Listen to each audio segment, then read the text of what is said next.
Bonjour Youyut, une fois n'est pas coutume, nous allons parler de vous, de vos expériences bizarres, étranges, parfois juste un peu étranges, des fois plus sombres et effrayants. Petit rappel, comme à mon habitude, chaque commentaire qui manquera de respect aux différents sujets qui passeront lors de cette vidéo seront automatiquement supprimés suivis d'un bannissement, vous connaissez la chanson.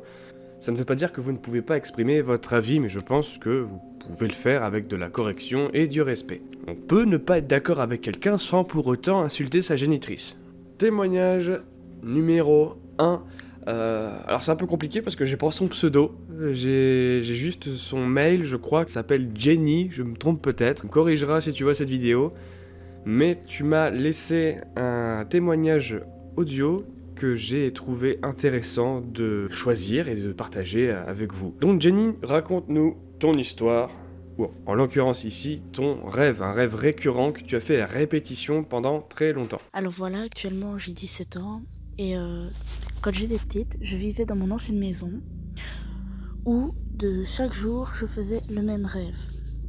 Donc mon rêve commence à... Je me réveille pour aller aux toilettes. Donc je vivais dans une maison à 2 étages. Donc je descendais le premier pour aller aux toilettes. Et j'avais mes parents qui dormaient dans le divan avec la télé allumée. Et les toilettes qui étaient juste en face des escaliers pour descendre au rez-de-chaussée où se situait le magasin de mes parents. Et dans ce magasin-là, lorsque je sortais des toilettes, j'entendais des bruits, comme si quelqu'un ou quelque chose avait fait tomber un vase. Donc, étant petite, je descends, je regarde ce qu'il se passe, je suis dans le noir total, rien n'est cassé, rien n'est tombé. Et j'entends également le même bruit vers d'autres escaliers qui mènent, eux, à la cave.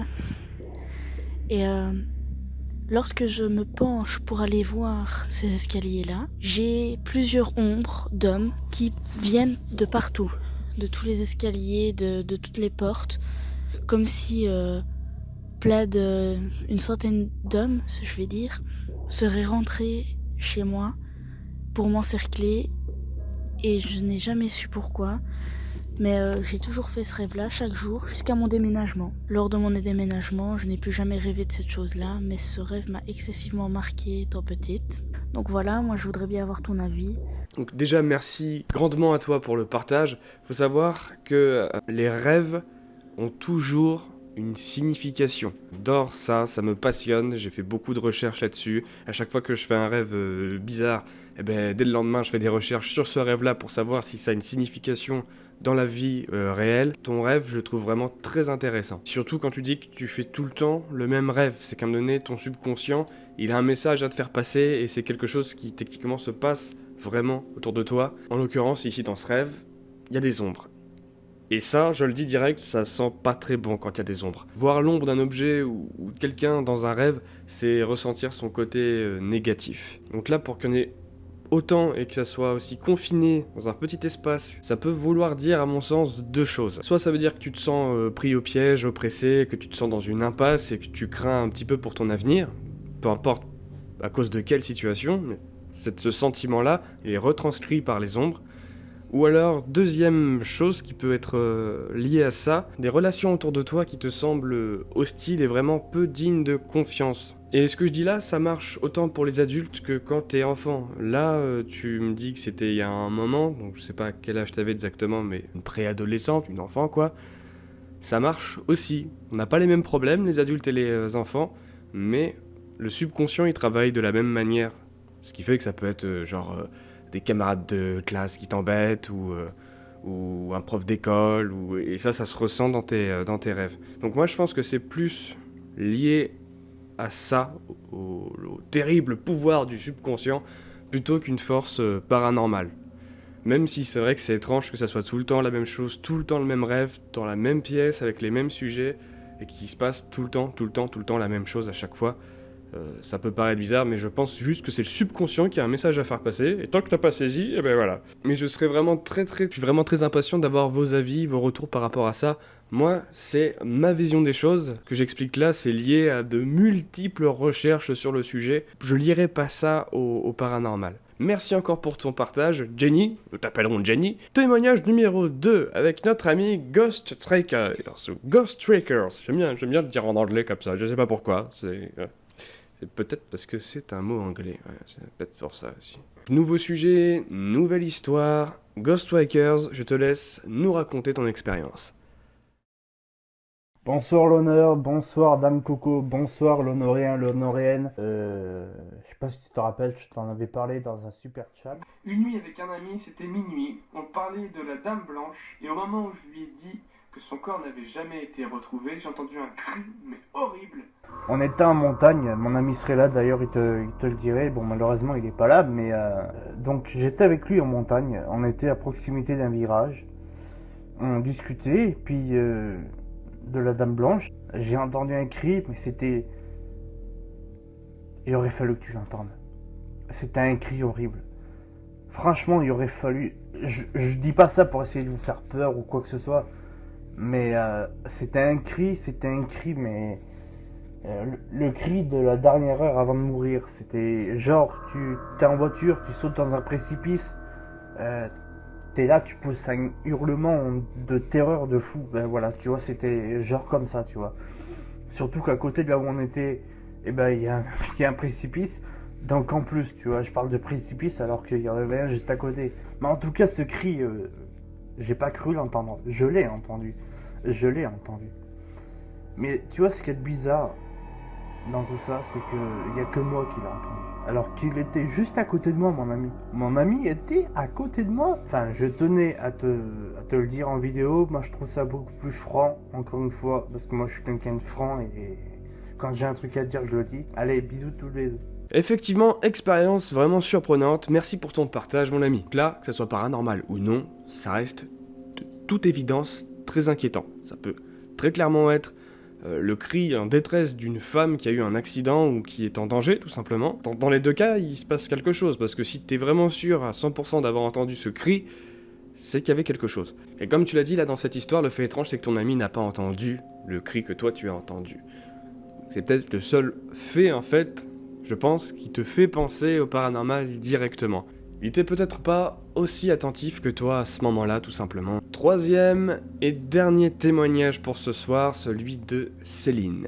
Donc nous allons parler de Céline, qui m'a envoyé un témoignage, ni en vidéo, ni en audio, mais par écrit. Par contre, elle a pris la peine d'enregistrer des choses étranges qui se sont produites chez elle, en laissant son portable allumé, juste pour enregistrer l'audio. Avant de faire écouter cet enregistrement, voici son histoire.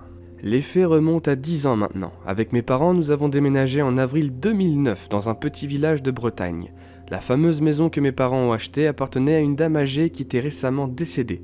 Pas dans la maison, mais à l'hôpital. Il y avait 3 chambres, une au rez-de-chaussée et 2 à l'étage.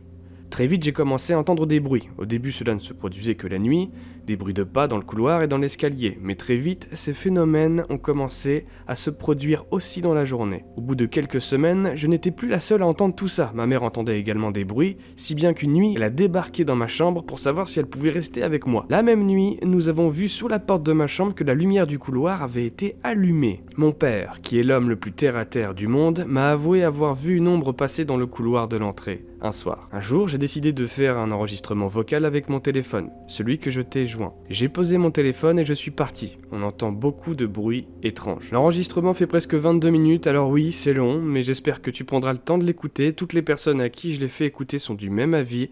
Il y a bien des phénomènes étranges qui se produisent et ce n'est clairement pas dû au bois ou aux meubles qui craquent. Je ne me suis jamais senti mal, oppressé ou même en danger dans cette maison, mais en revanche, je sais que je n'étais jamais seul. Donc j'ai bien évidemment pris la peine de l'écouter entièrement. J'ai sélectionné plusieurs parties où effectivement on entend distinctement des bruits. Il y aurait vraiment qu'il y a quelqu'un dans la maison qui fait sa vie, qui utilise des objets, qui vit la vie du quotidien dans la maison.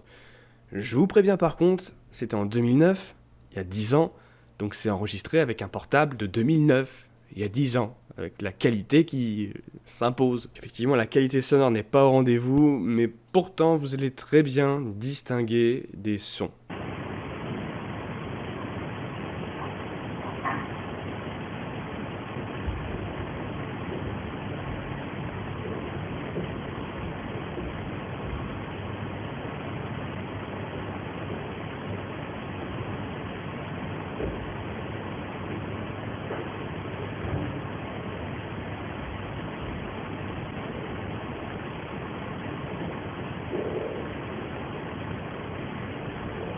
Donc là, sur ce coup, je compte vraiment sur vous pour me dire ce que vous en pensez, parce que perso, j'ai aucune explication à donner. C'est clair, c'est limpide, il y a quelqu'un ou quelque chose dans la maison qui fait du bruit, ça c'est une certitude. C'est pas le bois qui craque, effectivement, il y a quelque chose, peut-être un animal, je sais pas, tu ne dis pas dans ton témoignage si tu es possédé à ce moment-là un animal comme un chat ou un chien, ce qui expliquerait bien évidemment tout, mais on sait jamais. Et du coup, si tu es vraiment sûr à 100% que tu es certaine qu'il y avait personne dans la maison quand tu es parti à ce moment-là, ça fout les jetons.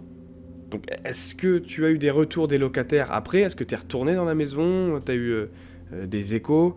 Si tu n'y as jamais remis les pieds, ça pourrait être peut-être intéressant, ça peut valoir le coup d'avoir l'avis des locataires actuels.